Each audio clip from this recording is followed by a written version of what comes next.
You better buckle up for this one. And no, I don't think this movie is overhyped. Terrifier 3 released in theaters on Friday, October 11th, and we just saw the movie, and we're going to bring you our spoiler-free review.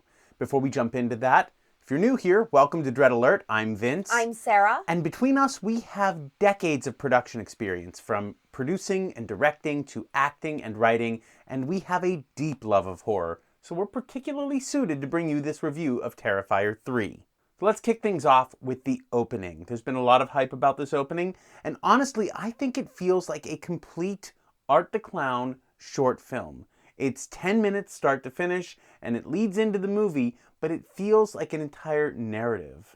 It really does. I thought that Damien did a very good job at pacing this opening act, and it did feel like a complete story, and then we jumped into the actual story itself, which I thought was really impressive. Yeah, if anything is overhyped, it's the gore in this opening sequence. I don't find it to be personally distasteful, although I do think some of you out there, if you had issues with the initial teaser trailer, I think those issues that you had will be paid off in this opening sequence. It is not for the faint of heart, although I don't think it is nearly as gory as some of the other things we've seen out of this series. I don't think that it is overly gory, but I do think that it really takes things to the next level. Yeah, I think he crosses a few lines in this opening sequence, but I don't find it to be particularly offensive personally. And if you're a Terrifier fan, I think it's not anything that you haven't seen before in All Hallows Eve, for example. Moving on from the opening into the main body of the film,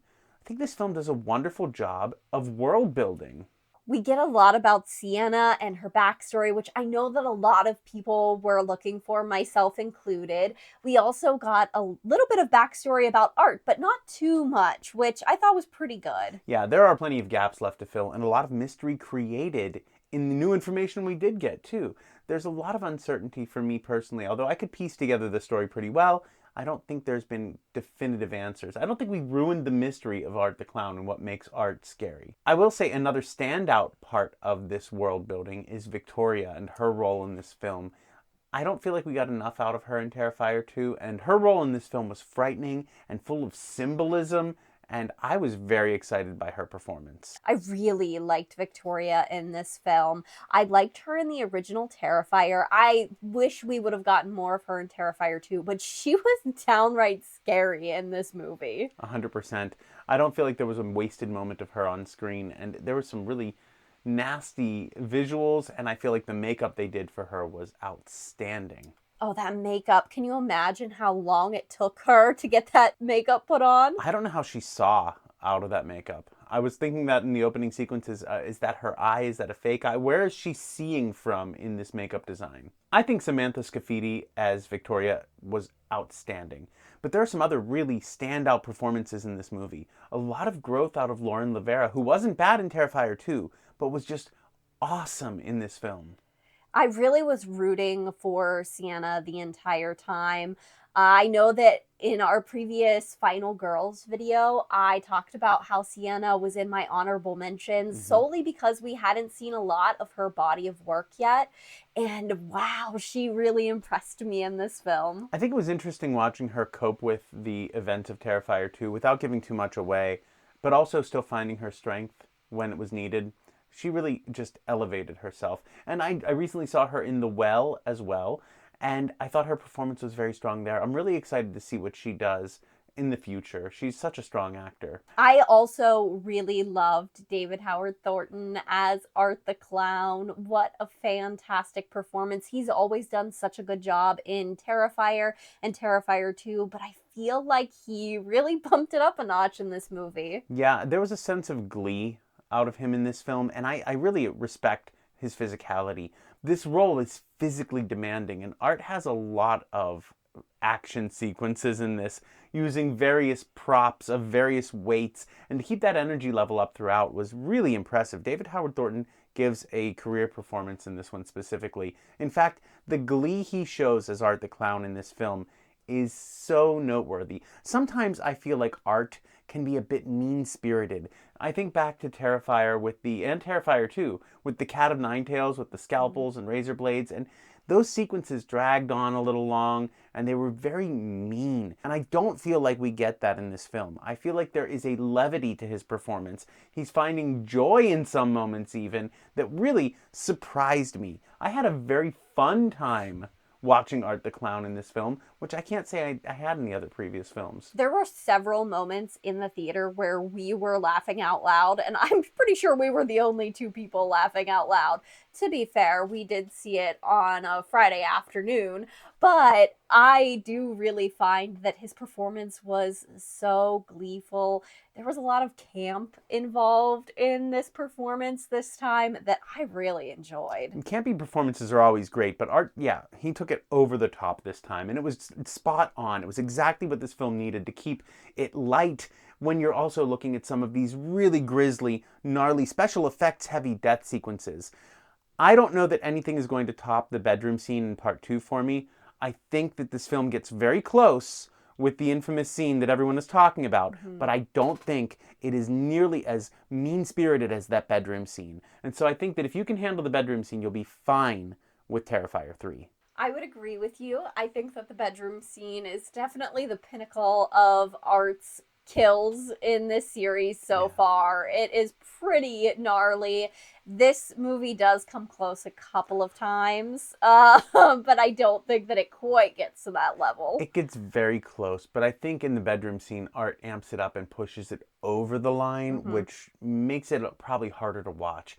He takes it right up to the line in this film, but I don't know that he crosses it outside of your own personal tastes and level of tolerance. There may be some body horror in this film that pushes it over the line for some people, but the bleach and the salt and the end of that bedroom sequence was probably harder for me personally to watch. It's going to be a matter of taste. Know going in that it's brutal, no matter what. It's going to be very intense. This is a Terrifier movie after all. It wouldn't be a Terrifier movie if it wasn't a little intense from time to time. I hope you know what you're getting into when you buy the ticket. I feel like a lot of people are going to see this because it's very trendy, and I hope that they know. If you're watching this, I hope you know what you're buying a ticket for. Let's talk about those special effects, because they were really well done. From severed limbs to organs to face peelings, they were all present in this. Everything we saw before, but I think executed a little better this time. I would agree. I think that Damien really took it up to a new level in this film. I think that this film had a little bit more money behind it, and that allows for a bigger special effects budget. But you have to imagine there's been some growth in skill sets over the past few years, and maybe a little additional help as well. I don't know what his team looked like on this film, but I imagine he had some assistance, more so than in the first Terrifier for sure. Even if we had seen aspects of these kills in previous films, I felt like we were seeing Art complete kills in a way that we hadn't seen him do it before. I agree. I feel like Damien was throwing back not only to Terrifier, and not only to Terrifier 2, but also a number of really popular horror films got nods in this movie. You can tell Damien Leone loves the genre and has a respect for the genre and elevates things that have come before. And it's wild to watch him do that on a $2 million budget. That Shining reference was one of my favorite sequences in the entire film. When you see it, you'll know exactly what we're talking about. Absolutely. So let's move on to what makes this film truly unique. I think for me, what makes this film unique is the special effects. This is a movie that is about the special effects. Damien Leone is a special effects artist first and foremost, and this is a showcase of his talent, and honestly, I think this is his best showing yet. I agree with that 100%. I think for me, it's the fact that he did this, having interviewed with many studios, he did this on his own terms. He did it with some funding from some large companies, but I don't feel like there was studio interference and involvement, and it comes back to what we love to see, and that's independent horror films made by people who are passionate about the genre, and it reads all over this film. What did you love about this movie? I really loved the campiness of this film. It was so much fun. There were so many moments where I was laughing out loud because of the absurdity of the situation and because of David Howard Thornton's performance as Art the Clown. Yeah, it'd be easy for me to say that I loved the practical effects because I always love the practical effects. I'm always talking about practical effects on this channel, but I loved the sheer glee that Art had in some of the scenes that were violent, and the sheer glee that Art had in some of the moments on screen that weren't necessarily violent. There's a specific sequence in this film where Art is nothing but joyful, and it was such a shock. It played such a contrast in his character and showed us just a different side of Art the Clown, and the side that I kind of was always suspecting was there, and what makes me love the character, and we saw it on full display. We saw a three-dimensional Art the Clown in this movie, and he still hasn't uttered a word.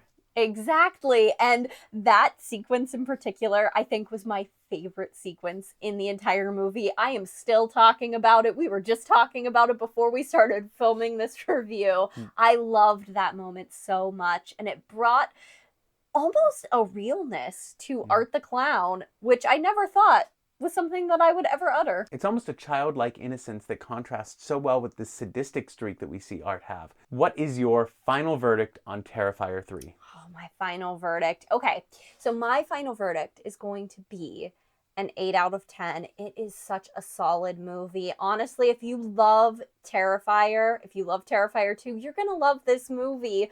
I really enjoyed it. It is cracking my top 10 right now for this year. For me, personally, it's in my top 3.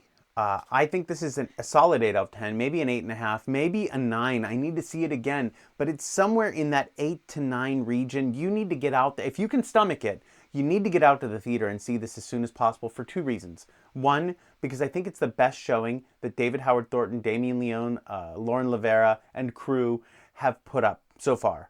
But 2, we need to keep supporting our independent horror filmmakers. We need to keep this revitalization going, because if we don't get butts in seats to these movies, we stop getting them. If you like this video, check out our unpopular horror opinions video. Be sure to subscribe for more daily horror content like this video. It all helps us out. And as always, stay spooky, my friends.